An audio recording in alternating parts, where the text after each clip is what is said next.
Otep à tous, les Nations Unies sont une institution raciale. C'est le carrefour du racisme dans le monde.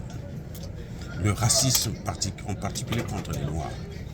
Parce que tout ce qu'ils font ne contribue qu'à la colonisation, la recolonisation du peuple noir. Partout, que ce soit en Haïti, que ce soit en Afrique, que ce soit partout dans le monde, lorsque les Nations Unies interviennent, ça n'a jamais été en faveur du peuple noir. C'est le racisme en personne, c'est-à-dire institutionnalisé d'une manière que personne ne peut supporter cela. Vous savez, vous allez me dire qu'il y a beaucoup de Noirs qui occupent des postes qui sont aux Nations Unies, qui travaillent. Le représentant, par exemple, de la mission des Nations Unies en Centrafrique, c'est une Rwandaise, hein, la représentante. Mais ça ne veut absolument rien dire. C'est-à-dire que quand vous avez un Noir qui est là, c'est que soit c'est un endocollant, soit au-dessus de lui, c'est quelqu'un qui prend des vraies décisions et lui, il est là seulement pour l'exécution. Mais en réalité, ils n'ont jamais été une institution qui nous a toujours aidés. Et regardez, aujourd'hui, toutes les grandes missions des Nations Unies, c'est en Afrique. Et en Afrique, qu'est-ce qu'il y a? Il y a la recolonisation en marche, avec, bien entendu, des endocollants. Donc, tous les Noirs qui travaillent là-bas, tous ces Noirs-là sont des endocollants. Comme beaucoup de nos leaders, malheureusement, leaders politiques, des présidents, des premiers ministres, des chefs de gouvernement.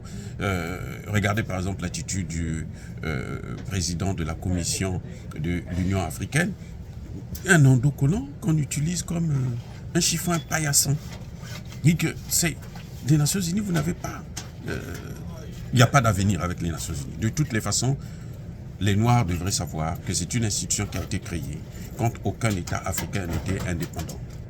Ces indépendances fantoches là. Mais aucun n'avait ce semblant d'indépendance formelle.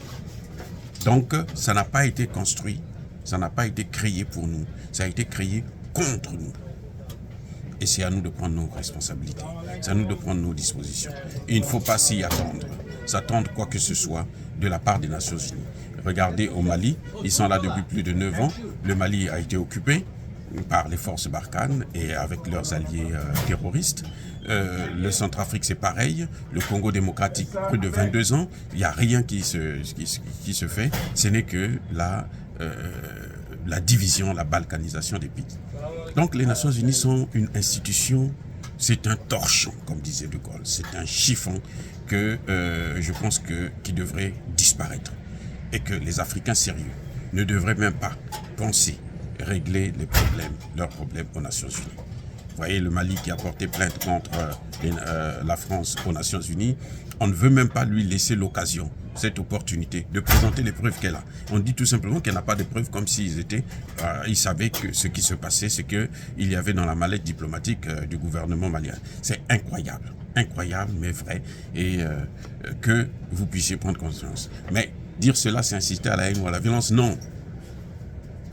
Je dis encore, je persiste et je signe. Soyez bénis par le Dieu des Kémites. Et que tous ceux qui pillent l'Afrique, qui persécutent les Africains, et notamment les panafricanistes, puissent être punis et maudits par nos ancêtres angélisés.